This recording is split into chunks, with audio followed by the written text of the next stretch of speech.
সেলৰ বাক্সা জিলাৰ বিজেপিৰ আগৰ ইনচাৰ্জ আছিলে সঞ্জীৱ দাস তেখেতসকলৰ নেতৃত্বত আৰু বিভিন্ন গণসুৰক্ষা পাৰ্টিৰো কেইজনমান নেতা আমাৰ দলত আজি যোগদান কৰিছে।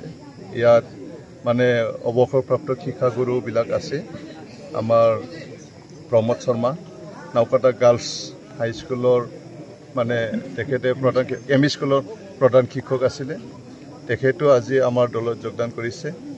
যোৱা পৰহি আমাৰ হৰেশ্বৰ নাৰায়ণ কোঁৱৰ বুলি আমাৰ সেই পশ্চিম নাওকাটাৰে অৱসৰপ্ৰাপ্ত শিক্ষাগুৰু সমাজসেৱক আমাৰ নাওকাটা অঞ্চলৰ ইণ্টেলেকচুৱেল তেখেতে আমাৰ লগত জইন হৈছে।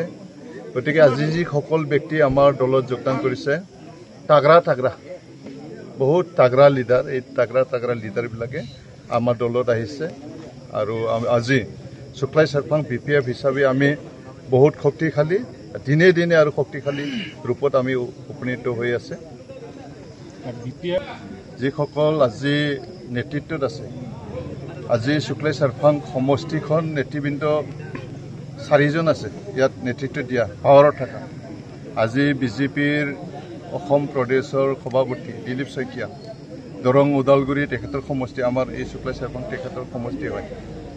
ৰণেন্দ্ৰ নাৰ্জাৰী তেখেত BTCৰ EM হয়, তেখেত বিজেপিৰ। এই 2জন নেতা বিজেপিৰ আছে আৰু UPPLৰ 2জন নেতা আছে। আমাৰ বিধায়ক জলেন দৈমাৰী আমাৰ এই সমষ্টিৰ বিধায়ক হয় আৰু চম্পাপতি ডেকা নমিনেটেড MCLA।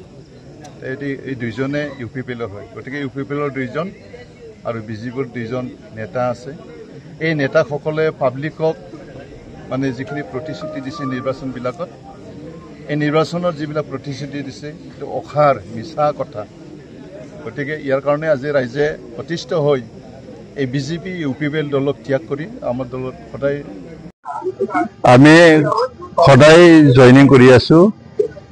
মানে শাসক গোষ্ঠীৰ পৰা আমাৰ দলত দিনে ৰাতিয়ে লাগাতাৰ সদায় আমি সপ্তাহত 5-6 জন মানে জইন কৰা আমাৰ কাৰ্যসূচী চলি আছে। 2 সপ্তাহ গ'ল আৰু এতিয়া 3য় সপ্তাহ। যোৱা শুক্ৰবাৰৰ পৰা লাগাতাৰ 4 দিন আজি আমি জইনিং কৰিছোঁ। শুক্ৰবাৰ, শনিবাৰ, ৰবিবাৰ 3 দিন হ'ল। আজি 354 জন এই 3 দিনত হৈছে আৰু কাইলৈ আমাৰ 2টা জইনিং আছে, পৰহিও জইনিং আছে। গতিকে এই সপ্তাহত 500তকৈ অধিক হ'ব আমাৰ বানাছ